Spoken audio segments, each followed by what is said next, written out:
Buenas tardes, hola a todas y a todos. Bienvenidos a la UNIPE. Bien, este ciclo, para los que vengan por primera vez, hace parte de las actividades académicas que lleva a cabo el Departamento de Humanidades y Artes de la Universidad Pedagógica Nacional. El departamento es conducido por el compañero Sebastián Abad. Y además el ciclo es posible por el interés y el esfuerzo de organización de otro compañero también del área de filosofía, que es Esteban Amador. Aprovecho la ocasión para agradecerles a ambos y por su intermedio a toda la universidad por la posibilidad de llevar a cabo estos encuentros, por la confianza. Del mismo modo también agradezco aquí al compañero que está grabando y registrando este encuentro. El ciclo básicamente busca constituir un espacio institucional que aporte a la reflexión y a la discusión de la temática tecnológica desde una perspectiva filosófica y de humanidades en sentido amplio. Esta temática, como sabemos, se ha vuelto omnipresente y no pasa un día sin que aparezcan notas en diarios o portales anunciándonos las bondades y las maldades o eventuales terrores a los cuales estaríamos predestinados a partir del desarrollo de las tecnologías digitales, la inteligencia artificial y demás. Bueno, en el marco de este contexto, la idea de este ciclo, la idea rectora, la idea fuerza de este ciclo es convocar a investigadoras e investigadores que desde hace años o décadas vienen trabajando en el campo de la filosofía de la técnica, los cuales considero voces autorizadas e idóneas para contribuir a la discusión de la tecnología en la filosofía en particular, en las humanidades en general y naturalmente es una reflexión y una inquietud que atraviesa a todas las disciplinas y a la sociedad en general, ¿no? El hilo conductor para este año, como ya dije en otras ocasiones, es el tema de moda, los algoritmos, las plataformas, el Big Data, lo que se ha terminado de reunir bajo el rótulo un tanto equívoco de inteligencia artificial. En esta ocasión, en este cuarto encuentro, contamos con la presencia de Darío Sandrone, un colega cordobés al cual admiro mucho, y que aprovecho esta ocasión pública también para volverle a agradecer su disposición y su voluntad de poder participar y compartir con nosotros algunas de sus ideas y sus investigaciones, que son muy buenas, por cierto. Bueno, Darío es profesor y doctor en filosofía por la Universidad Nacional de Córdoba. Ahí es docente de la Escuela de Filosofía, que forma parte de la Facultad de Filosofía y Humanidades. También es docente en la Maestría en Tecnología, Políticas y Cultura del Centro de Estudios Avanzados de la Facultad de Ciencias Sociales, donde asimismo coordina el programa de investigación Objetos Tecnológicos e Información. También es docente en la Universidad Provincial de Córdoba, es columnista de medios gráficos como Ser la Voz del Interior, Hoy Día Córdoba, y ha sido también columnista en medios radiales como Vorterix Córdoba, Radio Universidad 580, etc. Sus columnas versan sobre tecnología y cultura. Participa y ha participado en numerosos eventos científicos y equipos de investigación sobre filosofía de la tecnología y ha publicado artículos, capítulos de libro y textos en revistas especializadas del campo. Es coautor del libro Tecnologías Entrañables, editado en 2017 por Editorial Catarata, y es autor de dos libros, Selva Artificial, La vida entre las máquinas, de 2019, editado por la Universidad Nacional de Córdoba, y el último, este que tengo aquí en mis manos, De lunes a viernes las cosas, de Editorial de la Universidad de Córdoba también, de 2022. Bueno, el título de la presentación, como pueden ver en el PowerPoint, es sugestivo y promete: Bestiario de máquinas, una ontología maquínica para comprender la inteligencia artificial. Bueno, Darío querido, quedamos a tu disposición. Bueno, primero que nada, muy honrado por la invitación y agradecer mucho el espacio, a Juan desde luego y a todos ustedes por venir. Yo quería compartir unas serie de reflexiones más bien generales acerca de un tema que a mí me viene inquietando desde hace muchos años y por diferentes motivos y bajo diferentes temáticas siempre de alguna manera llego o trato de llegar a un concepto, yo diría a esta altura un ícono de la cultura occidental, que es el concepto de máquina, ¿no? Es un concepto que a mí me interesa mucho desde hace muchos años y que siempre lo vengo trabajando de alguna manera, porque me parece que es un concepto muy esquivo, ¿no? Muy esquivo y muy misterioso, ¿no? Es un concepto que tiene raíces desde muy antiguas, desde los griegos, pero que se utiliza de diversas maneras, un concepto equívoco, ¿no? Es muy difícil determinar qué es una máquina. Y es difícil pensar también cómo diferentes líneas o corrientes de pensamiento han pensado las máquinas, ¿no? Entonces, en términos generales, es una cosa que a mí siempre me ha interesado. Y a mí me parece que en las discusiones actuales de la inteligencia artificial, a las cuales intentaremos llegar sobre el final de esta charla y abrir un poco el juego a charlar, me interesa mucho conversar el tema. Una de las cosas más difíciles de establecer es una buena ontología de las máquinas, ¿no? ¿Qué son las máquinas hoy en día y cómo participan en el vínculo con los seres humanos, si es que los seres humanos somos otra cosa que no somos máquinas, ¿no? Bueno, hay parte de esas discusiones de cómo se vincula en la cultura occidental, sobre todo, y ese vínculo cómo es histórico y cómo se va modificando a lo largo del tiempo, el vínculo entre humano-máquina, pero entre máquinas y entre máquinas y naturaleza, ¿no? Ese es como la aproximación general, por así decirlo. Una de las cosas que me interesa particularmente a raíz de estas nuevas discusiones en torno a la inteligencia artificial es el quiebre que se da, sobre todo en el siglo XX, entre el concepto de máquina y el concepto de mecanismo, ¿no? Es decir, la idea de que las máquinas han dejado de ser mecánicas, lo cual para nosotros es toda una novedad, porque si tenemos en cuenta que la idea de máquina y la idea de mecanismo es quizá la que ha primado durante 20 siglos, la idea de que las máquinas no son mecánicas es más bien una idea novedosa que puede tener un siglo y medio, ¿no? Entonces, todo esto, lo que yo voy a hablar hoy, lo que quiero compartir con ustedes, esta serie de consideraciones alrededor de ese concepto, es más bien algo que yo estoy trabajando, que no está cerrado, que está bastante abierto y que me gustaría sobre todo charlarlo con ustedes y compartirlo con ustedes y ver qué tienen para decir. Pero si voy a exponer más bien muy lateralmente algunas cuestiones que están un poquito más organizadas y ordenaditas en un artículo que publiqué este año en una revista que se llama Estudio Poshumano, que es una revista nueva, el segundo número. En esta revista está a cargo, por ejemplo, de Gabriela Balcarce, que es una investigadora de acá de Buenos Aires. Andrea Torrano está también, que es una investigadora de Córdoba. Y donde yo presenté ahí como una suerte a raíz de un disparador, que es una frase de Georges Canguilhem, el filósofo francés, que él sostiene en un par de artículos o capítulos de libro, conferencias, que no existen las máquinas monstruos, ¿no? Que no hay monstruosidad en las máquinas. Es algo que él repitió por lo menos en 3 textos que yo tengo identificados, ¿no? Y siempre me llamó mucho la atención ese concepto de Canguilhem de separar de pensar las mutaciones y las monstruosidades solo en el ámbito de lo biológico, pero nunca en lo maquínico, ¿no? Es una cosa que él dice varias veces en sus textos. Y a raíz de eso, una de las tesis que a mí me gustó explorar en este artículo es que el siglo XX es justamente el siglo de las máquinas monstruosas, ¿no? De las monstruosidades maquínicas. Y un poco ahí le pongo bestiario de máquinas porque yo trato de identificar 5 tipos de máquinas, 5 modelos maquínicos que en los mismos términos que Canguilhem dice que no pueden ser monstruosas las máquinas, esas máquinas demuestran serlo, ¿no?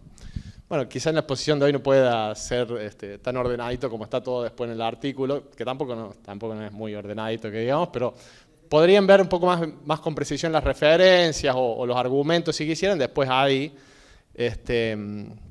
Y más bien lo que yo quisiera comentar un poco es ese recorrido.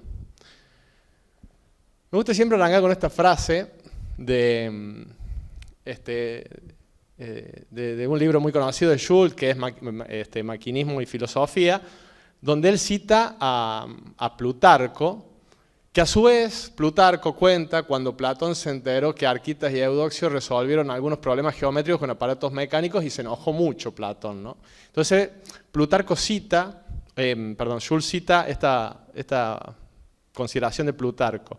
Estando Platón enfadado con ellos, afirmándoles que corrompían y dañaban la dignidad y todo aquello que tenía de excelente la geometría, haciéndola descender de las cosas intelectivas e incorpóreas a las cosas sensibles y materiales, y haciéndola utilizar materia corporal en la que se hace necesario emplear vil y bajamente el trabajo manual.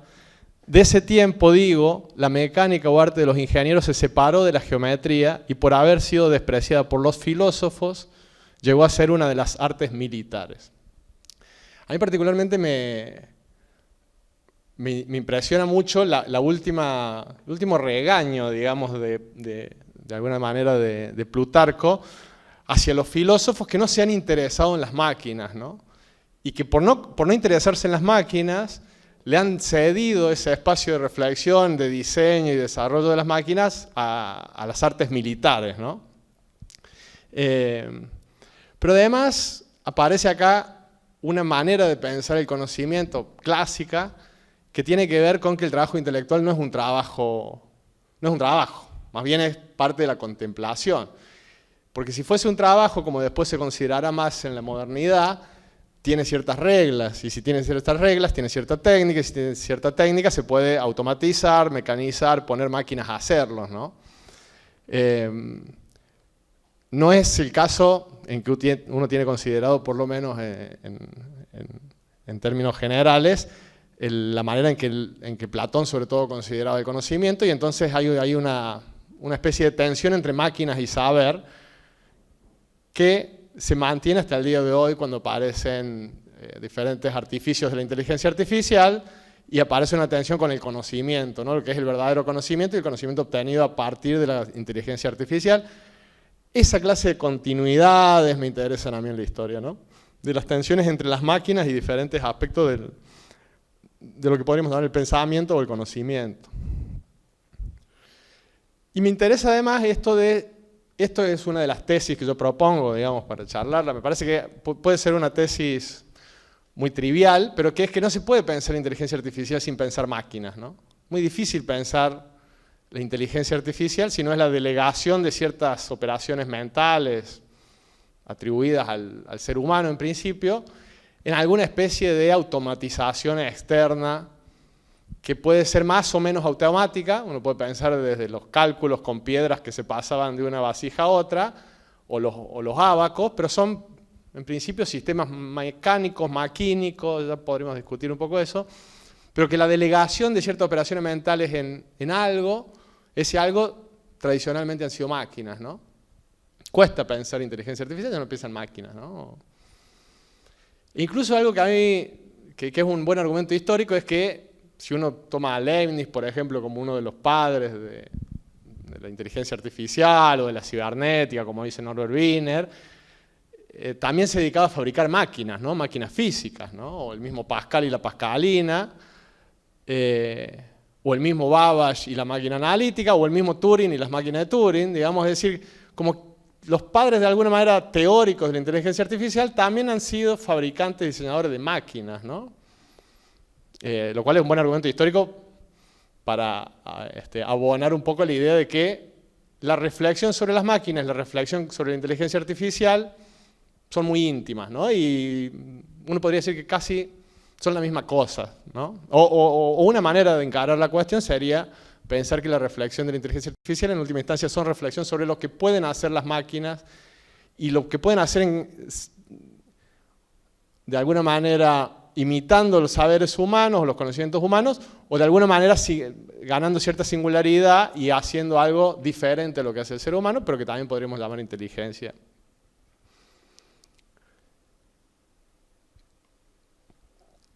La idea de Prony, digamos un ingeniero francés que en el siglo XVIII elabora un sistema de manufacturas donde divide el trabajo de los calculistas, ¿no?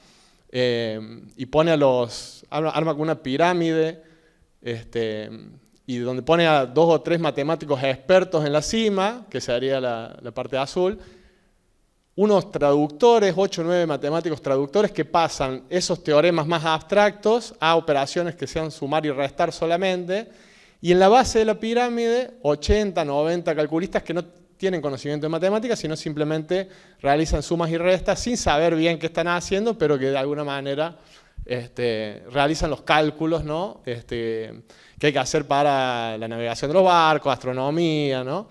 De alguna manera copia la división del trabajo de la manufactura manual, lo lleva al trabajo intelectual. Pero acá sí, pongo este ejemplo como un hito, digamos, dentro de lo que podríamos llamar la delegación de las operaciones inteligentes, matemáticas, mentales, a un sistema automático, en este caso de manufactura, ¿no? Con división de trabajo. Donde acá ven que ya se empieza a pensar el conocimiento no como una especie de contemplación de ideas, sino como un trabajo. Es decir, para obtener conocimiento intelectual hay que poner gente a trabajar, ¿no? Y se puede sistematizar eso, y se puede de alguna manera que el sistema sea el que calcula independientemente de las personas que estén ahí, y de alguna manera podemos incorporar una mano de obra no calificada porque el sistema realiza lo que la inteligencia humana no puede realizar o no necesariamente tiene que realizar. Y quien lee muy bien ese salto es Charles Babbage, un matemático inglés que trabajaba también en el observatorio de Greenwich, y que tenía que hacer muchos cálculos, y que entonces se le ocurre, en un texto de 1832, que es sobre economía política, tiene el capítulo 7 de ese libro, se llama acerca del trabajo intelectual o algo por el estilo, y donde él dice justamente, analiza lo que hizo de Prony en Francia, y dice, califica a los trabajadores de la base de la pirámide como trabajadores mecánicos. Y él dice justamente que, ya que son mecánicos, se pueden hacer máquinas para reemplazarlos, ¿no? O sea, es un poco a quien se le ocurre hacer máquinas de calcular para reemplazar de alguna manera mano de obra humana o cabeza humana, digamos, inteligencia humana a partir de máquinas. Que bueno, hay un salto cualitativo en relación a las máquinas de Pascal o de Leibniz. Estas son máquinas de cálculo industriales, ¿no? Está pensando en una masa de cálculo a nivel industrial ya, ¿no? Bueno, de la máquina de Babbage se podría decir muchas cosas, podríamos hacer una charla específicamente de eso, pero un poco lo que yo estoy haciendo es, bueno, trayendo un poco los antecedentes históricos del vínculo entre máquinas y lo que podríamos llamar inteligencia artificial. Que de Babbage me gusta mucho la idea que tenía de generar un lenguaje maquínico, es decir, a él le preocupaba mucho cuando estaba haciendo las máquinas de calcular, que los planos gráficos le permitían saber el estado, la estructura de la máquina, pero no le permitía saber las operaciones, porque no podía saber cómo se iban a mover todas las piezas cuando se fueran moviendo. Entonces él propone hacer una nomenclatura abstracta, con líneas y letras, donde cada línea y cada letra pudiera simbolizar un tipo de movimiento, ¿no? Y una manera de vincularse. Y entonces, por ejemplo, este es un reloj de 8 días pasado al lenguaje maquínico de Babbage, ¿no? Donde están las piezas puestas acá, el nombre de las piezas, cada pieza tiene un nombre, y un poco toma esto de la notación musical, ¿no? Uno puede leer acá como leería alguien que sepa música una melodía, uno puede leer cómo se mueve la máquina, ¿no? Cada pieza empieza a ver cómo se mueven las demás. Que este es un salto, digamos, con las viejas operaciones mecánicas hechas con piedras, por ejemplo, porque los engranajes son solidarios unos a otros. Entonces uno, teniendo el estado inicial de unos engranajes, no tiene que saber todo lo que pasa en el desplazamiento de la máquina, puede leer al final, el operario, ¿no? Pero el diseñador tiene que saber exactamente cómo cada movimiento de pieza incide en las demás, ¿no? Es una forma de codificar el comportamiento de la máquina, y eso es muy importante. No la puede programar Babbage acá, por ejemplo, el reloj de 8 días, no le interesa programarlo, pero sí le interesa codificar su comportamiento, ¿no? A su máquina de calcular sí la va a intentar programar, de hecho con las tarjetas perforadas que roba la idea del telar de Jacquard y un sistema que se utilizó hasta mediados del siglo XX, ¿no?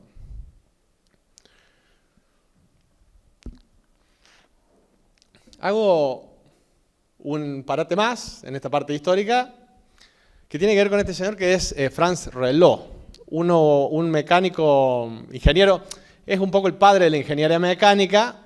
En esta época las universidades del siglo XIX, las universidades empiezan a convertirse como en el ámbito en el que se diseñan y construyen máquinas y empiezan a desplazar a los talleres de los artesanos que fabricaban máquinas. Y todavía no había algo así como lo que podríamos decir hoy ingeniería, pero ya sí resaltaban los mecánicos que sabían de matemáticas, y Reuleaux era uno, por ejemplo. Robert Willis es otro, que es un poco el maestro de Reuleaux, y que Reuleaux piensa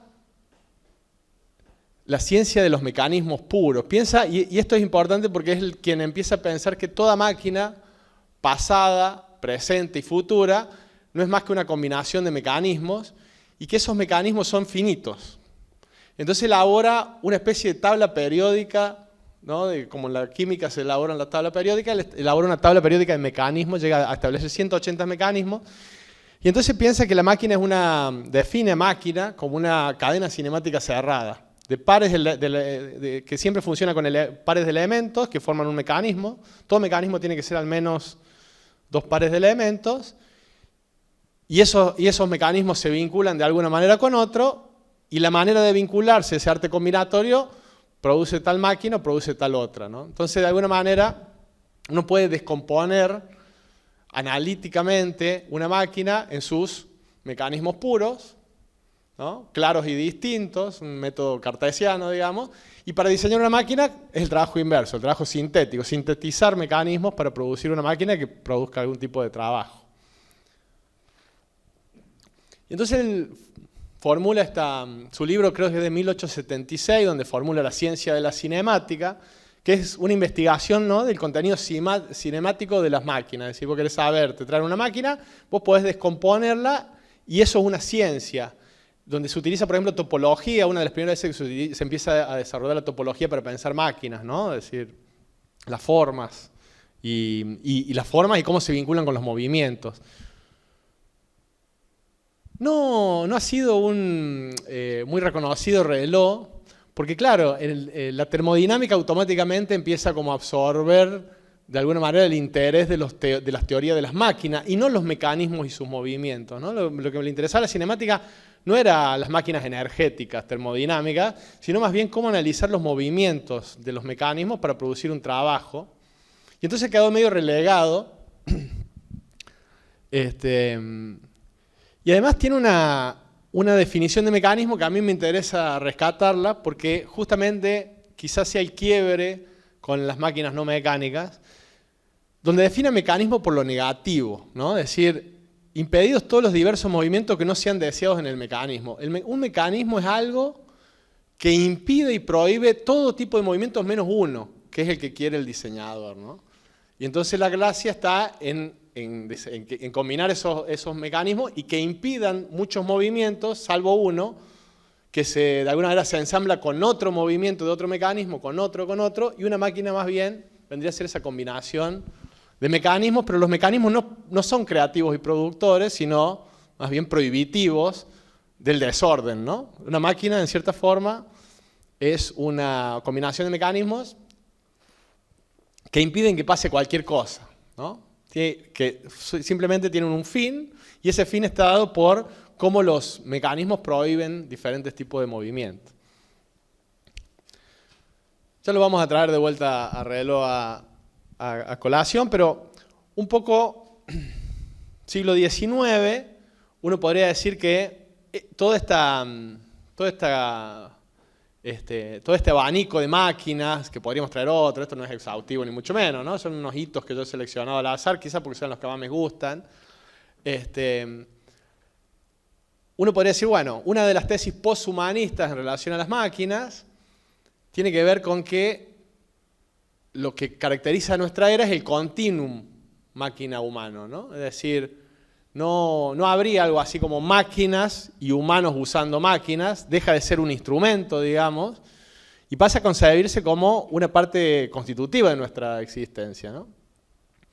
No la máquina, sino el estar ensamblados en máquinas y en constituirnos nosotros en tanto ensamblaje de máquinas, ¿no? Deleuze ha llamado esto en el agenciamiento hombre-máquina y nuestro amigo Simondon ha llamado esto acoplamiento humano-máquina, ¿no? Pero están pensando como que esa es una entidad, es la nueva entidad que de alguna manera funde, ¿no? O articula las dos. Y un poco lo que para mí es un desafío pensar es la idea de que lo maquínico se escinde de lo mecánico, ¿no? Y se funde con lo humano. A mí me parece muy difícil pensar eso. ¿Cómo pensar máquinas que no tenga que ver tanto con lo mecánico, sino con las maneras de comportarse de una entidad tan flexible como el ser humano? Es decir, de alguna manera las máquinas se vuelven un poco flexibles, amorfas, para poder adaptarse a esa otra entidad que somos nosotros y conformar una especie de única entidad, donde los límites entre una y otra se borran y entonces queda un continuum, ¿no? Una especie de espectro. Entonces, bueno, me interesan dos textos de Canguilhem, particularmente, porque acá aparece, esta es la otra cuestión, yo le pongo bestiario de máquinas, no vestuario de máquinas, bestiario de máquinas, justamente porque me interesa mucho la idea de la monstruosidad, ¿no? Y Canguilhem tiene dos textos ahí donde habla de la monstruosidad. Uno es lo monstruoso y la monstruosidad en ese sentido, y el otro es máquina y organismo, que el tema de Canguilhem es tratar de diferenciar la máquina del organismo, pero que vuelve a traer la cuestión de la monstruosidad ahí, y en los dos textos estos, por lo menos, también tiene esta expresión que yo digo, que para mí es un disparador interesante, que es, no existen las máquinas monstruos. La monstruosidad es algo que únicamente aparece en el ámbito de la vida. En el primer texto, digo algunas cosas que después cuando vayamos a las máquinas, vamos a recuperar. Canguilhem observa con buen tino, en el primero hace una reconstrucción histórica muy buena, bueno, ustedes saben que es un gran historiador de la ciencia, pero si uno lee un poco toda esa época, la enciclopedia para acá, la enciclopedia de Diderot d'Alembert, uno encuentra que nunca hubo tanta fascinación con los hechos singulares, no solamente las monstruosidades, es decir, las conformaciones morfológicas de los cuerpos que salen de lo esperado, ¿no? Sino también con los terremotos o con las catástrofes, con los cometas, es decir, los hechos únicos, ¿no? Que son hechos que uno podría pensar son accidentales, pero empieza a haber como un esfuerzo en la modernidad de darle sentido racional a los accidentes, ¿no? Que no sean milagros divinos o simplemente hechos excepcionales, sino que tiene que haber alguna forma racional de explicar esos hechos, ¿no? Y entonces aparecen tratados sobre las monstruosidades, tanto en Francia como en Inglaterra, las academias empiezan a producir muchos tratados sobre monstruos, ¿no? Que Canguilhem lo pone en esos términos, ¿no? Empieza a haber como una especie de reacción a toda la filosofía mecanicista, ¿no? Del siglo XVII, del siglo XVIII, y empieza a haber como una especie en esa reacción de fascinación sobre lo indefinido, sobre el caos, ¿no? Sobre el anticosmos, sobre lo que escapa del orden, ¿no? Una ciencia de los accidentes, como Aristóteles no podría haber concebido, ¿no? Y sin embargo la modernidad trata de hacer una ciencia de lo occidental. Bueno, y hay una observación que hace ahí Canguilhem que es interesante, que es que la teratología, es decir, esta ciencia de los monstruos, que empieza a ser una parte de la zoología, digamos, una rama de la zoología, se dedica a estudiar las malformaciones, surge en la misma época que la demonología, una rama de la teología que trata de caracterizar y hacer una taxonomía de los demonios y los seres malignos, ¿no?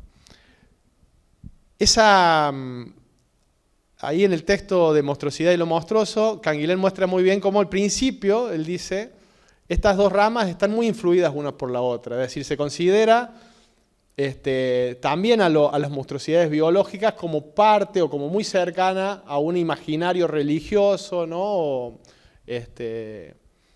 o esotérico, pero que después empieza a dividirse y justamente la monstruosidad, dice Canguilhem, queda asociada a un instrumento de la ciencia. Se empieza a estudiar en los lugares científicos a las monstruosidades biológicas, y lo monstruoso, que no sería la monstruosidad, pasa al mundo de la fantasía, ¿no? de la literatura o de las supersticiones populares, ¿no? Aparece Frankenstein de Mary Shelley en 1818, ¿no? Bueno, ahí tenemos toda una serie de textos que muchos ponen como se inaugura la ciencia ficción. A ese terreno, ¿no? De lo infantil, también dice Canguilhem, queda lo monstruoso, ¿no? Lo que no tiene explicación. Pero la monstruosidad ingresa al campo de la ciencia como una serie de fenómenos que hay que estudiar para poder entender las reglas de la normalidad, ¿no? Dice algo así Canguilhem, ¿no?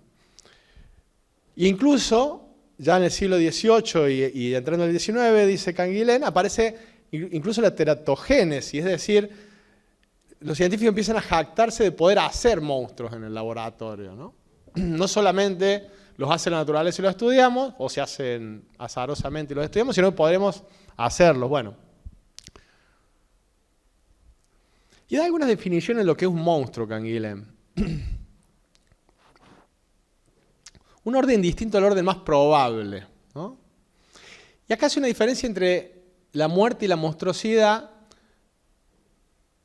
porque la muerte, dice Canguilhem, niega lo vivo, pero como un elemento exterior, ¿no? Es decir, no hay una negación de la vida por la vida misma, como si le atribuye a la monstruosidad, ¿no? La monstruosidad es la negación de lo viviente por lo viviente mismo, en el sentido de lo no viable, dice Canguilhem.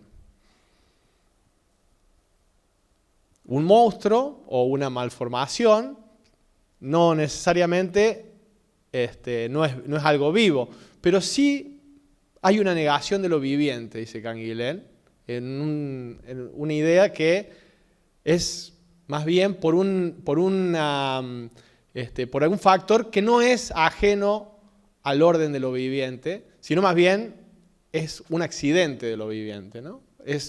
Aparece un hecho fuera del orden probable de lo viviente. Mientras que la muerte es directamente lo no viviente, ¿no? ¿Y qué sería el orden de lo viviente? Bueno, la vida es pobre en monstruos, es otra frase de Canguilhem, porque en realidad hay una suerte de repetición de los individuos en la especie, y eso es la norma, ¿no? Y la monstruosidad más bien es el accidente, piensa Canguilhem, ¿no?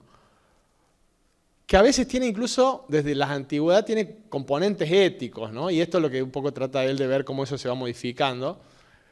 Porque si ustedes piensan los monstruos antiguos,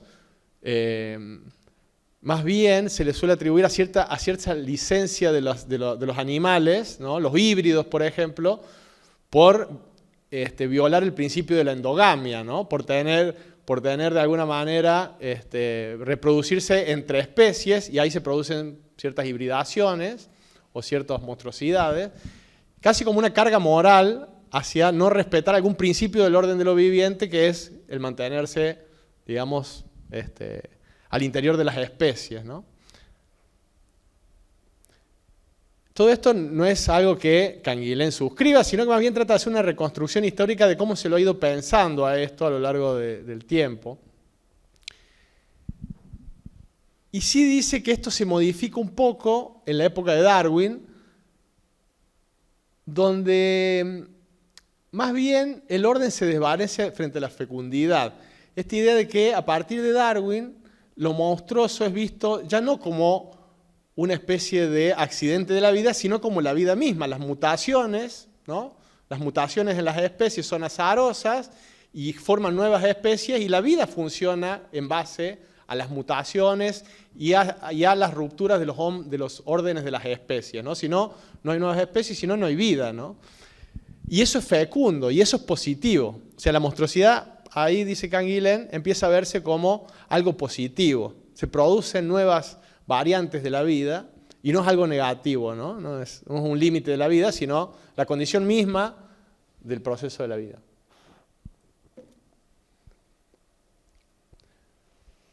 Entonces, una vez que está eso en el primer texto de Canguilhem, lo expone ahí de esta manera a la cuestión de lo monstruoso. Y en el segundo texto, en el de máquinas de organismo, más bien está pensando en los mecanismos y en las máquinas y lo diferencia de los organismos. Y ahí trae a colación, y por eso lo mencionaba a Franz Rellot antes, porque el teórico de las máquinas de cabecera de Canguilhem en ese texto es Rellot. Lo trae y lo cita varias veces a Rellot como aquel que provee una teoría de las máquinas adecuada para pensar las máquinas frente a los organismos. Lo cual es raro eso, porque ya en esta época, ¿no? Ya Canguilhem podría tener elementos para pensar las máquinas por fuera de las máquinas mecánicas, ¿no? Ya la cibernética ya era una disciplina difundida, ya Simondon había escrito su modo de existencia de los objetos técnicos, donde aparece la idea de información, es decir, podría haber pensado un poco más sofisticadamente la idea de máquina, y sin embargo lo trae a Rellot, un autor del siglo XIX, y piensa en las máquinas como mecanismos, y sobre todo esta idea de mecanismo de configuración de sólidos en movimientos, tal que el movimiento no deroga la configuración. Es decir, el mecanismo se mueve, pero vuelve a su forma. Se mueve, vuelve a su forma, ¿no?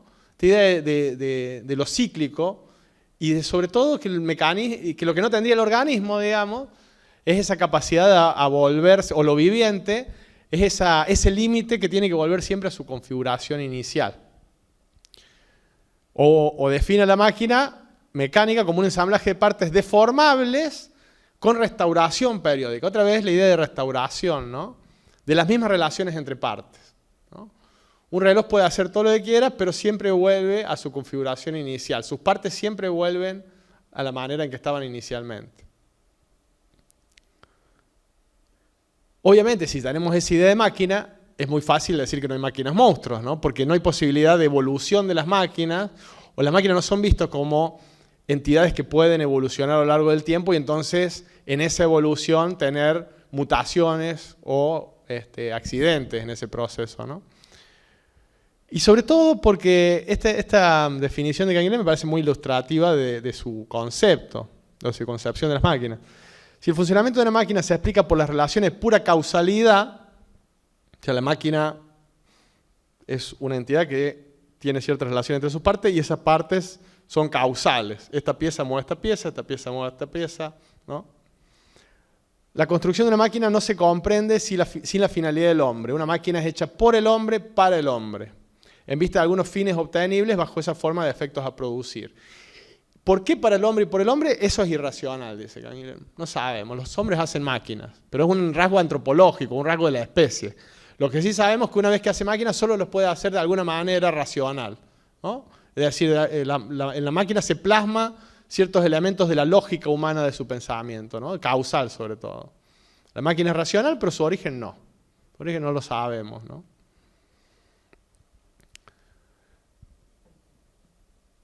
Un poco lo que yo quiero hacer ahora, ya como para ir metiéndonos en la tercera y última parte de este comentario, es pensar en el siglo XX cómo han aparecido otros modelos de máquina que no son el modelo mecánico en el que se basa Canguilhem y donde ya es más fácil, si aceptamos esos modelos de máquina, pensar que la monstruosidad no es algo propio de la vida biológica, sino que también es fácil a partir de ahí pensar cómo los mismos elementos que Canguilhem le atribuye a la vida, pero no a las máquinas, también se le pueden atribuir a las máquinas, solo que no si pensamos en las máquinas que pensaba Canguilhem, sino si pensamos en otro tipo de máquinas, de los cuales sí han sido pensados en el siglo XX, incluso antes de Canguilhem, como el amigo Jacques Lafitte, ¿no? Un arquitecto, ingeniero, mecánico francés, que tiene este librito, Reflexiones sobre la ciencia de las máquinas, del 1932, librito chiquito. Con Javier Blanco teníamos el proyecto de traducirlo, llegamos hasta la mitad, lo tenemos ahí de hace años, en algún momento espero que lo terminemos. Pero acá Lafitte piensa varias cosas. En la introducción del librito él cuenta que es un tipo que se ha dedicado durante 30 años a las máquinas y ha visto pasar por sus talleres, por sus fábricas, infinidad de máquinas. Y ha ido notando cómo las máquinas van cambiando en el tiempo. Pero no cambian de cualquier manera, sino va habiendo pequeñas mutaciones y modificaciones. Y entonces le permite a él establecer, porque es alguien que ha visto pasar el proceso de cambio ante sus ojos, establecer que puede haber algo así como linajes de máquinas, ¿no? Y lleva una categoría que es bien biológica al ámbito de las máquinas. Y piensa en linajes, ¿no? Linajes de máquinas, en especies de máquinas, ¿no? Y en serie de máquinas. Son conceptos que son diferentes, ¿no? Pero que lo que dice él, por ejemplo, es que si uno analiza una máquina contemporánea, puede ver en sus partes la serie condensada. Podemos ver rasgos muy antiguos de máquinas que se han extinguido, pero que permanecen en las máquinas actuales, ¿no? La serie se puede desplegar si estudiamos las máquinas y sus partes. Pero es casi un trabajo casi del paleontólogo, ¿no? De poder analizar o de pensar que las máquinas en realidad sí tienen un origen evolutivo, ¿no? Algo que, no metí todo esto en esta conversación, pero podríamos hablar un rato sobre ello, que ya Marx, ¿no? Ya Marx, cuando lee El origen de las especies, empieza a hacer varias relaciones entre las máquinas y la evolución biológica y cómo deberíamos usar a Darwin para explicar cómo las máquinas van cambiando en el tiempo, ¿no?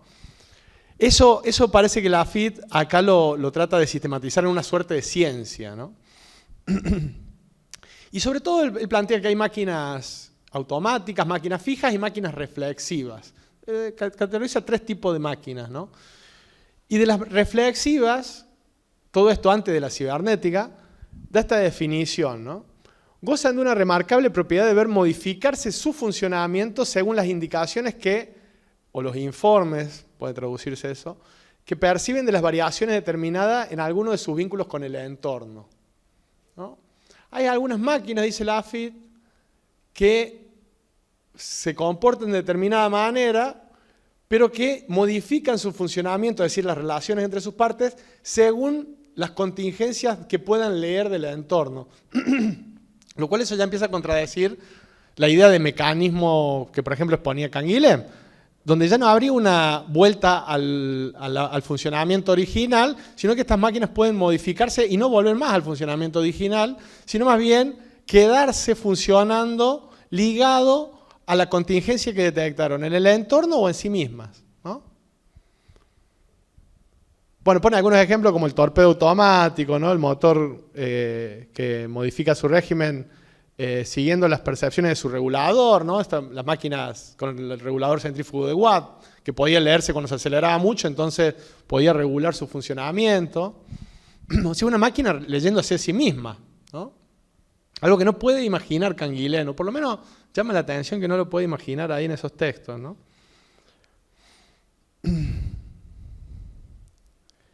Entonces ahí podríamos pensar algunos cambios entre estas máquinas reflexivas de las que habla Lafitte y las máquinas como las definía Reloj, apenas unas décadas antes, ¿no?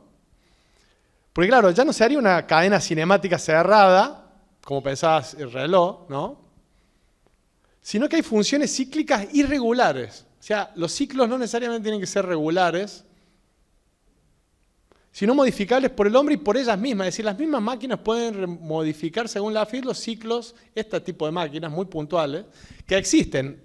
Lafitte propone la mecanología como ciencia de las máquinas, que no es proyectiva. La diferencia es del arte de proyectar y diseñar máquinas. Es más bien un estudio de las máquinas que existen. Es un estudio, si ustedes quieren, etnográfico de las máquinas que existen. Hay algunas que son así, dice Lafitte, ¿no? El torpedo, los motores termodinámicos. Y son cuerpos organizados y construidos por el hombre, y acá en la última cita me parece que se muestra este cambio de concepción con las máquinas, que se las puede describir con el idioma de la organización y la herencia, casi como las disciplinas biológicas, ¿no? Describir a las máquinas no como sus mecanismos, sino como en el idioma de la organización y de la herencia, ¿no? Entonces, bueno, si hay organización y herencia, hay evolución. Si hay evolución, ya estaríamos más cerca de admitir que hay posibilidades de que algunas máquinas puedan salirse del orden de la evolución de su linaje o de su especie. Es decir, podríamos hablar de gente que haga máquinas raras, ¿no? Con el orden menos probable, y esa máquina sería como la monstruosidad de las máquinas. Pero para poder ver eso, hay que poner a esa máquina rara al interior de un orden de linajes, ¿no? Que tiene sus propias reglas, que no es antropométrico ni antropocéntrico, sino que va siguiendo ciertas reglas de la lógica de las mismas máquinas, ¿no? Si hay algo por decirlo así, que la cultura técnica humana no puede establecer en el diseño y evaluación de las máquinas, sino que tiene que ver más con las lógicas internas de las máquinas y lo que heredan de las máquinas anteriores, ¿no? El idioma de la herencia, ¿no? El idioma del diseño intencional, ¿no? Me parece como que hay algo en el orden de la evolución de las máquinas que es una historia interna de las máquinas y que eso se podría estudiar, o eso propone la FID. Y después Simondon va a tomar esa idea de la mecanología, ¿no? Para pensar los individuos técnicos en términos de Simondon. Entonces ese sería un primer tipo de máquina, ¿no? Máquina reflexiva. Y después, obviamente, la máquina de Turing, la máquina digital. Que Turing dice, bueno, no existen las máquinas digitales porque en realidad todo se mueve continuamente, pero sí se pueden hacer máquinas digitales, de alguna manera, que tengan cierto código binario y que sea discreto, que puedan hacer lo que hacen esas máquinas continuas o analógicas, ¿no? Pero en el artículo, yo puse el del 36 acá, pero me parece que es en el de 50, Turing además piensa a las máquinas como procesos, ¿no? O sea, ya estamos acá en el orden de las máquinas formales, aunque Turing se dedicaba también a las máquinas físicas. Pero decir, es raro porque ¿por qué usa el concepto de máquina Turing para establecer en el 36 este sistema de cálculo en el cual se podrían realizar diferentes operaciones matemáticas, ¿no? Sí, la idea de máquina, porque efectivamente es un mecanismo muy simple, pero además es una máquina que evoluciona.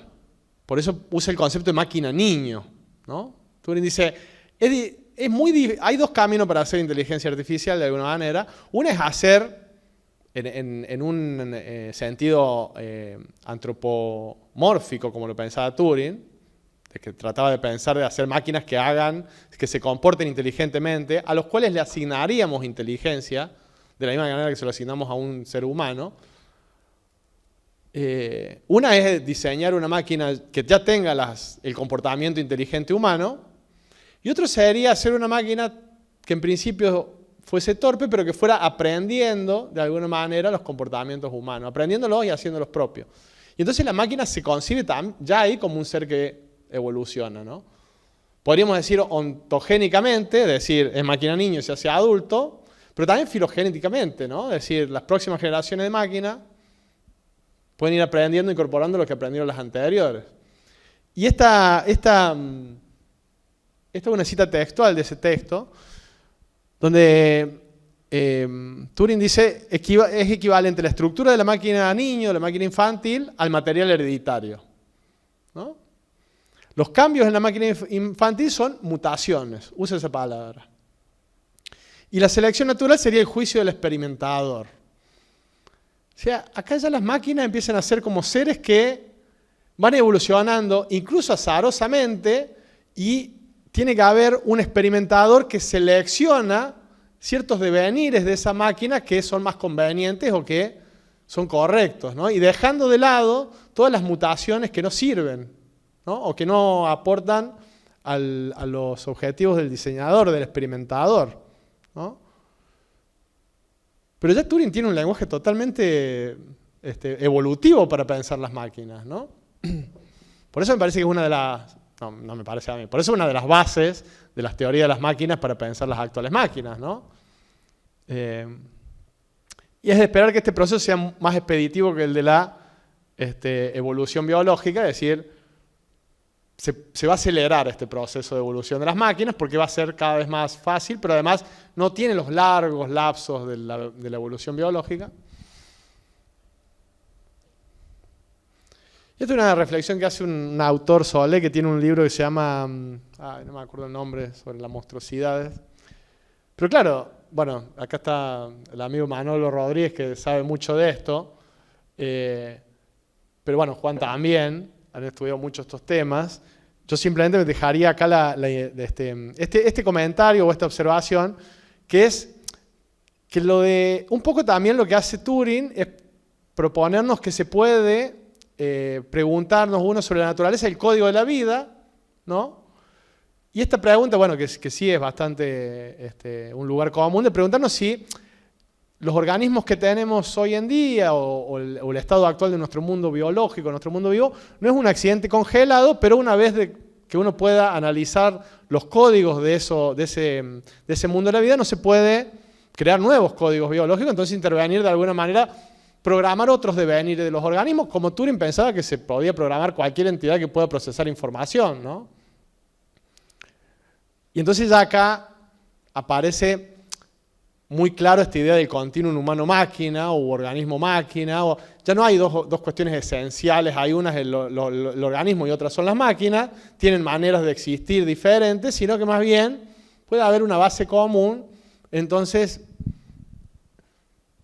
ya quedaría muy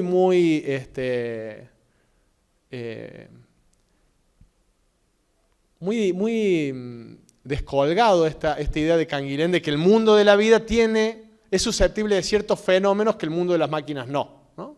Si pensamos esta idea un poco más amplia de máquina, ¿no?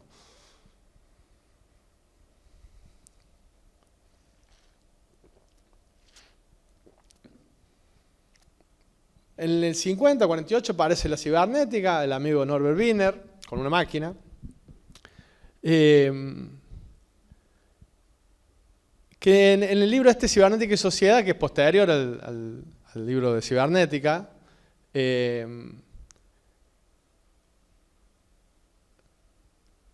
Wiener plantea otro tipo de máquina, ¿no?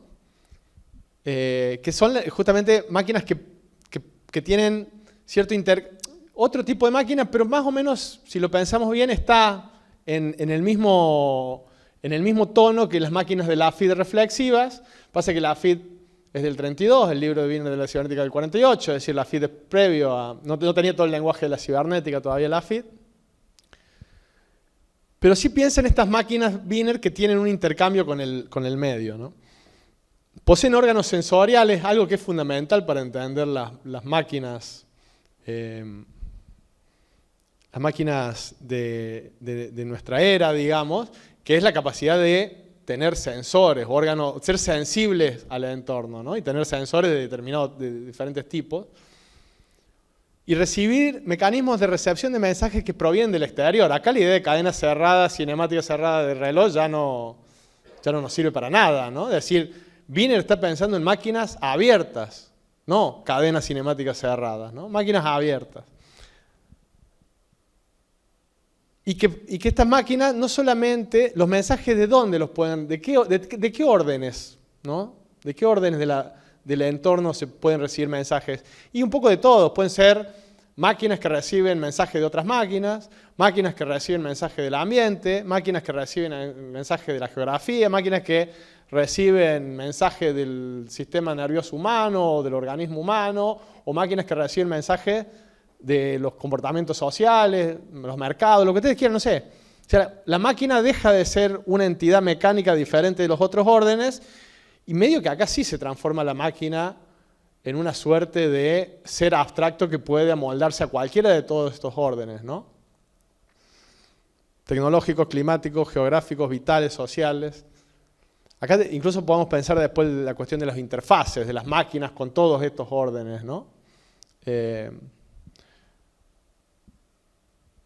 Y acá esta frase del amigo Manolo Rodríguez, que está en su libro Las palabras en las cosas, para mí también es como muy aguda esa observación. Si puede hacer esto, la máquina cibernética, es porque la referencia de la máquina no es el mundo humano y social, por lo que yo entiendo, lo tenemos acá, después le podemos preguntar, pero por lo que yo entiendo ya, esto de para el hombre y por el hombre de Canguilhem, ¿no? Las máquinas las tenemos que entender siempre por el hombre y para el hombre, ¿no? Para el humano y por el humano, por su intención, por su propósito, ya no juega mucho, sino la referencia no es el humano, sino el universo en general, allí donde la entropía es reina. Leo este parrafito que está en el artículo, pero que me parece que es como un poco la idea que a mí me dispara esta observación de Manolo y la idea de la máquina cibernética.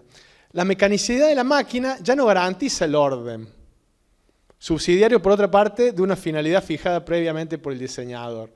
Por el contrario, la tendencia mecánica tiende al desorden cuando la máquina no responde a las contingencias del medio y a las que ocurren en su propio funcionar. En la máquina de reloj, la máquina mecánica, la contingencia falla. La máquina se rompe cuando hay una falla, cuando hay algo que no puede procesar, ¿no? Justamente por ser mecánica, ante la contingencia la máquina tiende a desordenarse, tiende a la entropía. Debe dejar de ser mecánica para seguir teniendo su forma, ¿no? Algo que ahí reloj, o incluso Canguilhem, piensa el mecanismo como volver a su forma inicial, es como típico de la máquina. Si hace eso la máquina, ante las contingencias del entorno, no puede seguir existiendo, se autodestruye. Tiene que dejar de ser mecánica, ¿no? Por el contrario, la tendencia mecánica tiende al desorden cuando la máquina no responde a las contingencias del medio y a las que ocurren cuando su propio funcionar. Solo la actividad maquínica no mecánica e informada puede garantizar el orden del funcionamiento a largo plazo, estableciendo propósitos cambiantes y dinámicos que alcanzar permanentemente.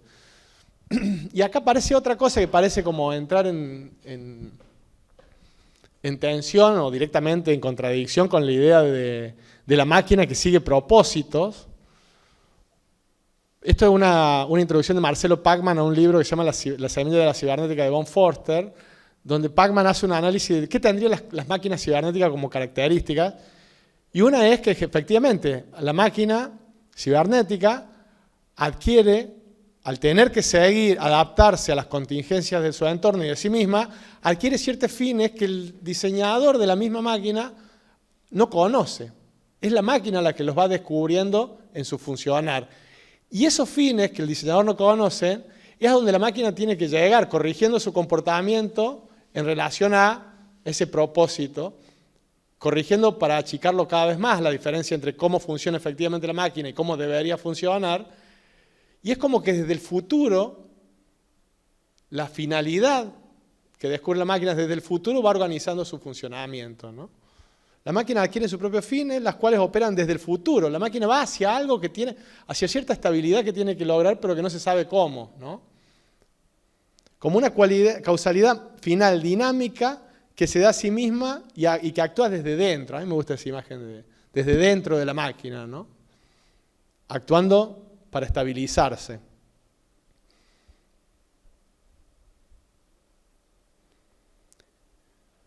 Y Ross Ashby también, un cibernético de la época de Wiener, plantea esto que a mí me parece central para mostrar cómo se corre la ontología de las máquinas.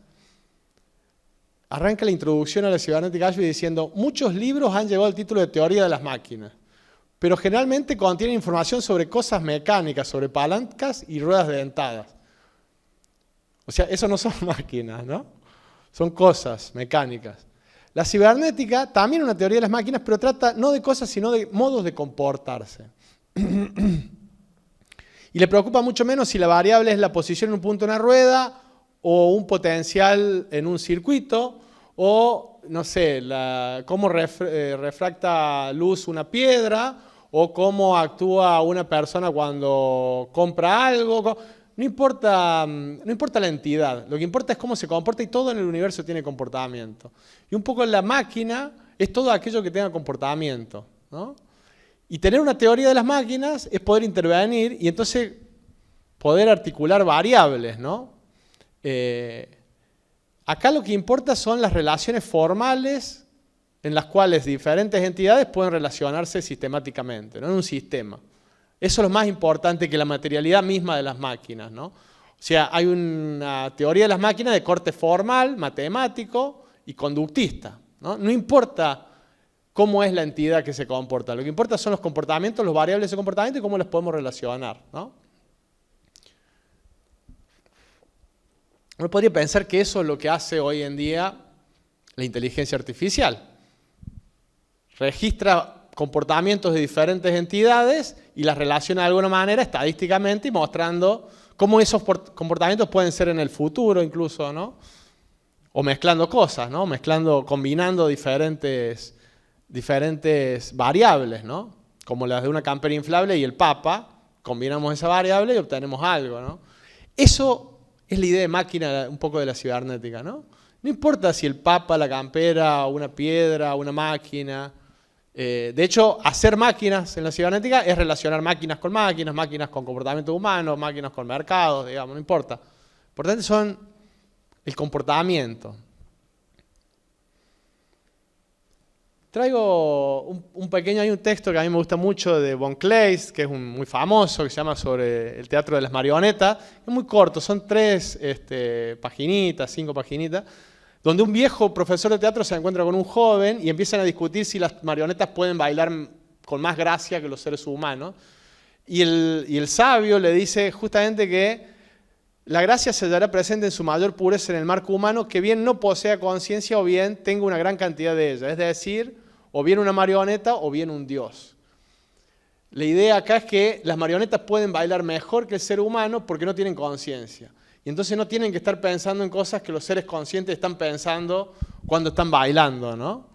Y acá aparece una idea de que lo que importa, o sea, ¿por qué traigo esta colación? Porque en última instancia, la máquina cibernética, o esto es una intuición que yo percibo, en última instancia lo que importa son los comportamientos y la imitación de los comportamientos y la simulación de los comportamientos, ¿no? Entonces no importa qué es lo que pasa, cuál es la constitución material, ¿no?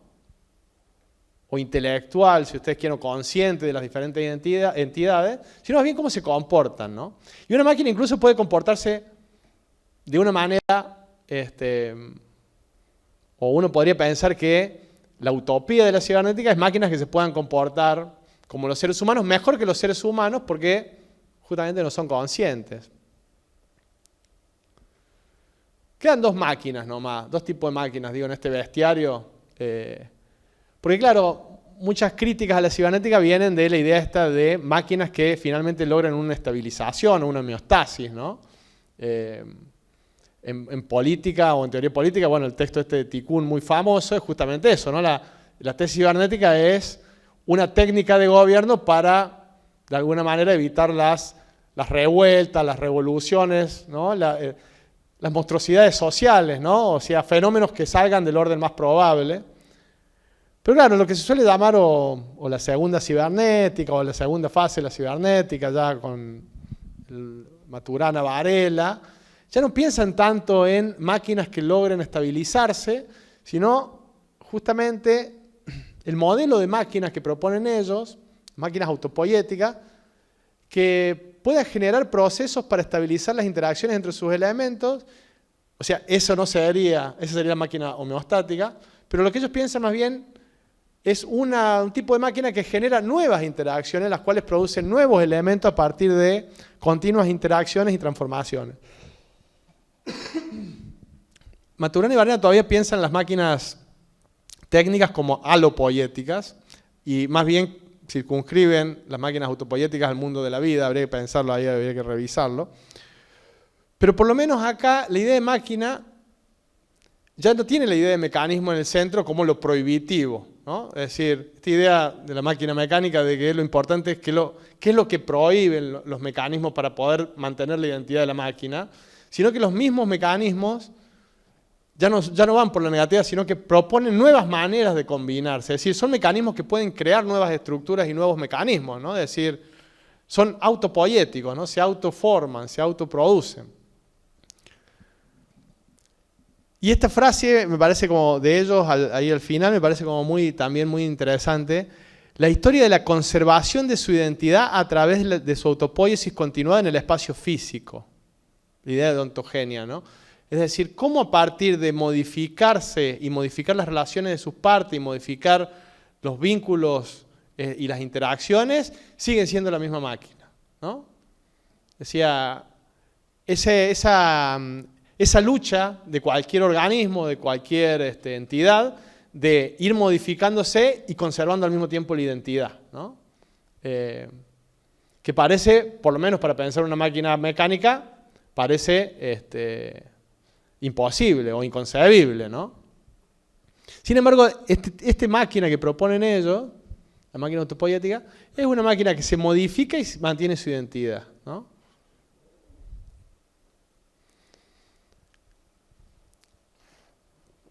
La quinta máquina y la última es esta de Bonforter, la máquina no trivial. Bonforter, también un cibernético ahí de la primera hora, en algún momento empieza a pensar un modelo de máquina matemática formal, y que esta sí es como, esta es como la máquina para mí más monstruosa de toda la máquina no formal. Porque es la negación de la máquina por la máquina misma, esto que decía Canguilhem de los monstruos vivientes, la negación de lo vivo por la vida misma, porque es la máquina antimáquina. O sea, es una máquina con entrada y salida, al igual que la de Turing, ¿no? Pero que va modificando sus reglas de transformación de manera imposible de determinar. Entonces, una respuesta observada una vez para un estímulo dado puede no ser la misma para el mismo estímulo ofrecido ulteriormente. Es decir, una máquina recibe un estímulo, produce una respuesta. Al minuto puede recibir el mismo estímulo y esta máquina ya no produciría la misma respuesta, sino otra, porque algo en su manera de transformar el estímulo en respuesta se ha modificado del interior, ¿no? Ese modelo encaja muy bien en muchas de las actividades que nosotros realizamos. Leemos un libro ahora y lo leemos dentro de 2 años y el libro no significó lo mismo para nosotros. Y sin embargo seguimos siendo nosotros y sigue siendo el mismo libro, ¿no?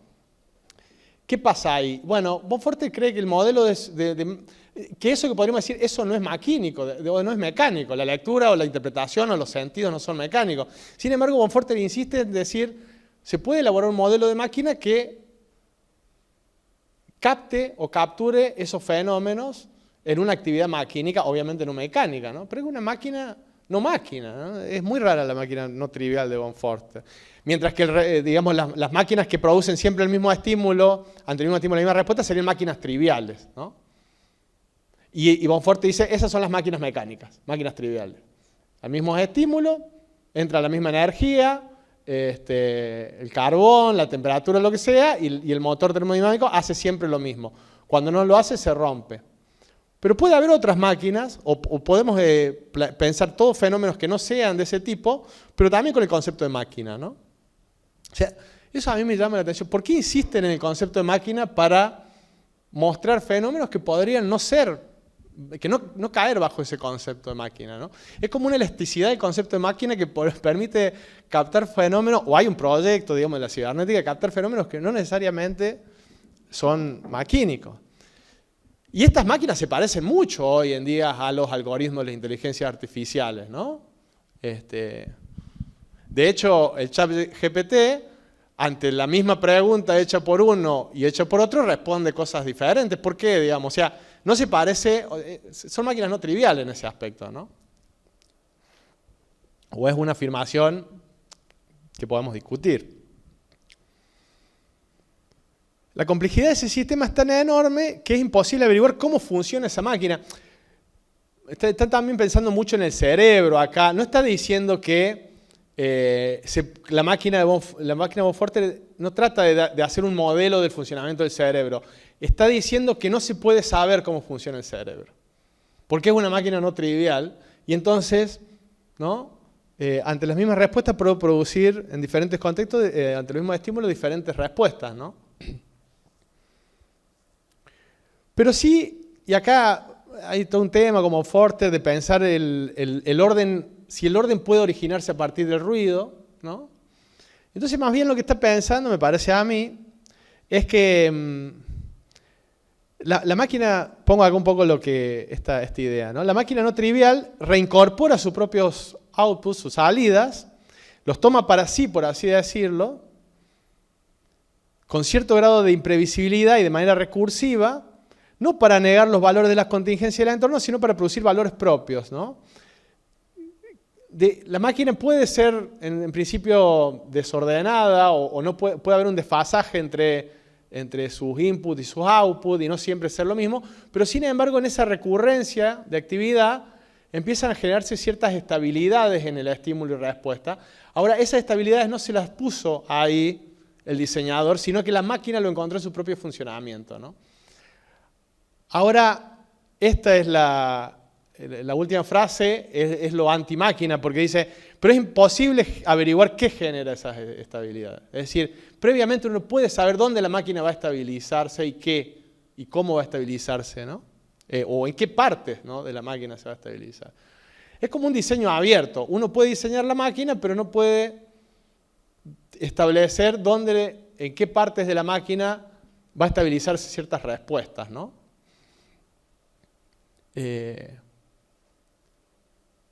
Un poco la idea de von Forster me parece que mete también a la máquina en el horizonte de la época de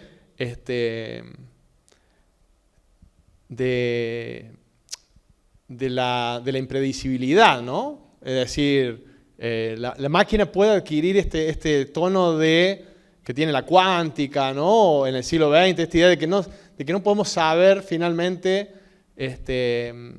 o que es imposible tener una especie de conocimiento total del funcionamiento del universo, ¿no? Bueno, la máquina también puede entrar en ese universo, es decir, puede haber máquinas en el cual no podemos previamente establecer dónde se van a producir ciertas estabilidades.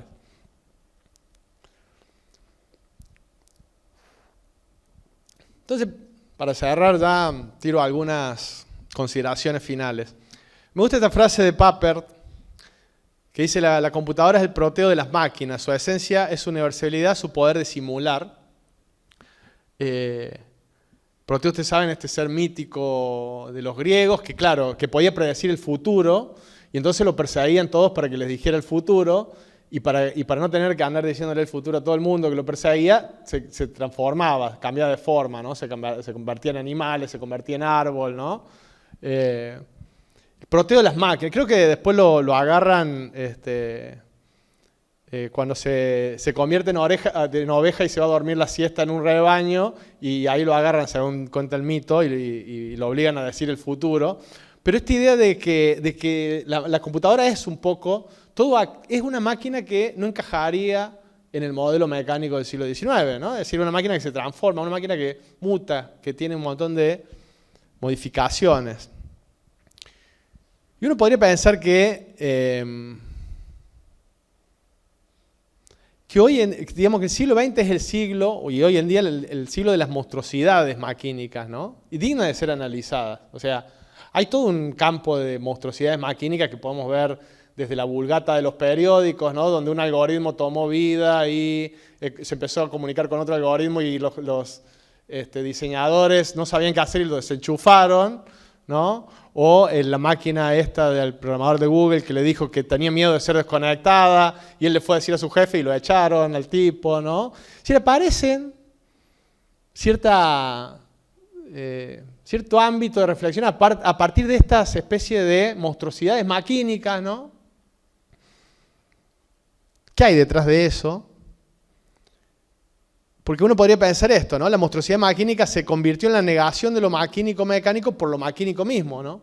Las máquinas hoy, de alguna manera, son la negación de lo maquínico-mecánico, y aparece lo maquínico no mecánico. Para pensar la máquina no mecánica, ¿no? Aparece todo este parentesco con el mundo de la vida, pero seguimos manteniendo el concepto de máquina, digamos, ¿no? Por el momento.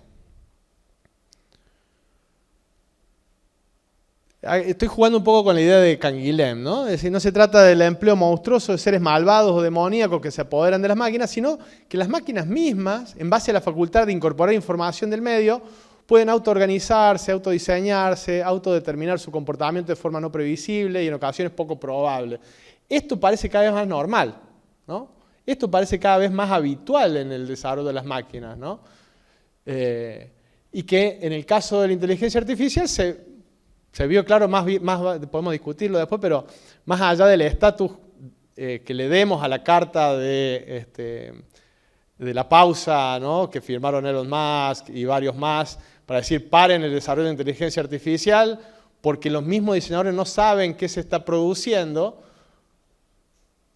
Si esa carta hubiera sido escrita hace 2 siglos, sería incomprensible, pero a nosotros no nos llama tanto la atención, o sea, no nos parece tan descabellado eso, ¿no?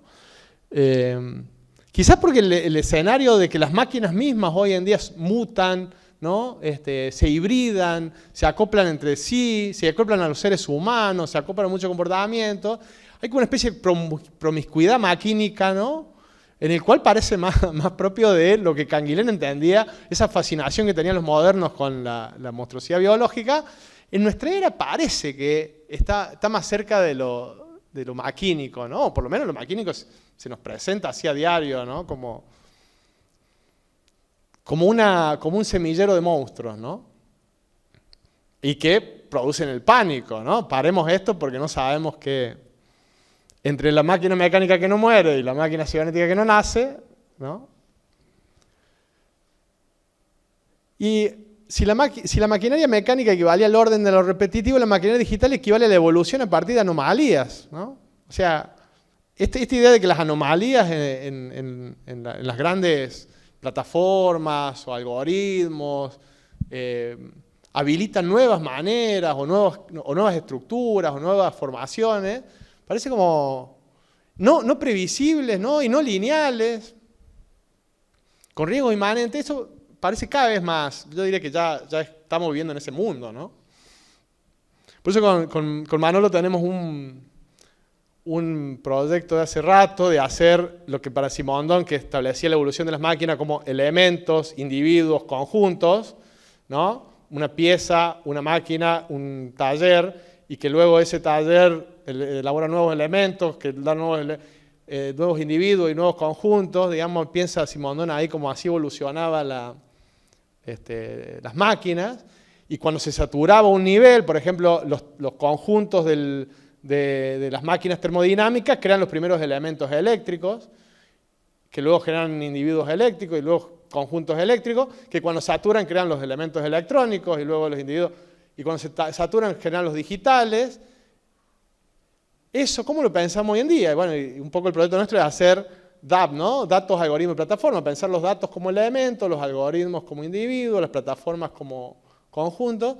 Pero claro, empezamos a también charlar con Javier Blanco y nos hacía algunas observaciones, y claro, es muy difícil porque lo que es un individuo técnico en un nivel es el dato para otro nivel, y lo que son los datos parecen individuos en otro, y los que son conjuntos pueden ser un individuo pensado. O sea, ese no mantenerse en el linaje que corresponde, ¿no? Los cruces y el no mantener ese principio de endogamia parece que es como lo más característico de las máquinas, de la maquinaria digital, ¿no? Cuesta mucho poder establecer ahí cierto orden, ¿no? Y cierta ontología, es decir, la manera de existir el dato es así, la del individuo es así, o la de la plataforma es así. Eso cuesta mucho, ¿no? Bueno, nos está costando mucho. Eso que hasta el siglo pasado se le atribuía únicamente al mundo de la vida, hoy aparece en el mundo de las máquinas, ¿no? Y esto también me gustaría decir, la reproducción de las máquinas nunca ha estado tan lejos de la repetición como en nuestros días, ¿no? O sea, esta idea de que Canguilhem, que se toma reloj, bueno, las máquinas tienen una forma repetitiva de reproducirse. Las computadoras, en cambio, en nuestra era, las computadoras de una generación difieren de las anteriores como nunca una máquina difirió de sus ancestros, ¿no? La fecundidad vence al orden, ¿no? Estamos como en una era darwiniana de las máquinas, ¿no? Es decir, esas mutaciones no son vistas como algo negativo, sino que justamente hay una fecundidad ahí de generar nuevas estructuras y acelerar incluso las estructuras y los intercambios de información de una máquina a otra, que parece muy fecundo. Y ahí aparecen estos temores de las proyecciones, ¿no? Bueno, ¿a dónde pueden ir estas máquinas? ¿Qué puede pasar? ¿Qué se puede formar ahí, ¿no? Las nuevas máquinas cibernéticas son fecundas en la creación de rarezas, de seres extraordinarios e improbables que ganan el imaginario popular. Bueno, y esto un poco ya lo dije ahí, esto de idea de que el principio de la endogamia y el principio de la individualidad también queda un poco dejado de lado acá. Es decir, esta idea de que la máquina es esto, ¿no? Son individuos. Más bien son procesos, ¿no? Son procesos de individuación en términos simondonianos, y lo que existe es el proceso, ¿no? Y también esta idea de que lo distintivo de la máquina mecánica es que es generada por el hombre y para el hombre, acá en nuestra era de máquinas digitales parece perder fuerza, ¿no? Las máquinas cibernéticas, el destino que tuvieron. Esta idea que quizás querer imponerle a las máquinas cibernéticas cierta finalidad específica, como se hacía en el diseño de máquinas mecánicas, sea una de los errores de pensar a las máquinas cibernéticas, ¿no? Como las máquinas hechas para algo. Hay una película ahora que salió nueva del año pasado, se llama La chica artificial, no sé si la han visto, que es muy interesante en ese aspecto, que se crea no la quiero spoilear, ¿no? Pero se crea una inteligencia artificial para un fin muy específico, y esa inteligencia artificial empieza a desarrollar emociones y se vuelve una inteligencia general, y finalmente le recrimina a su diseñador que por un trauma que él tenía, la hizo con un fin específico, pero que ella no hubiera deseado eso. Medio que lo acusa al humano de haberla diseñado con un fin específico cuando no tenía por qué tener ese fin, ¿no? Bueno, voy cerrando, no quisiera aburrirlos más con esto, pero yo decir, un poco la idea de esto es mostrar cierta reacción que a mí me ocasionó esta idea de Canguilhem, que no hay máquinas monstruos, y un poco la tesis central es esa de que el siglo XX es quizá el siglo donde se abre un poco no solamente el tipo de máquinas diseñadas y existentes, sino también que las formas de pensar a las máquinas se vuelve un problema filosófico muy interesante, no de la filosofía y la técnica, de la filosofía. Porque, digamos, hoy en día pensar una ontología de las máquinas parece estar como en la base, me parece a mí, de muchos problemas o de muchas discusiones de diferente orden, ¿no? Político, epistemológico, ético, y que tiene que ver con cómo se piensa a los modos de existir de las máquinas y sus vínculos con otros modos de existir, si es que hay algo que no sea un modo de existir maquínico. Así que bueno, espero que podamos intercambiar algunas ideas. Muchas gracias.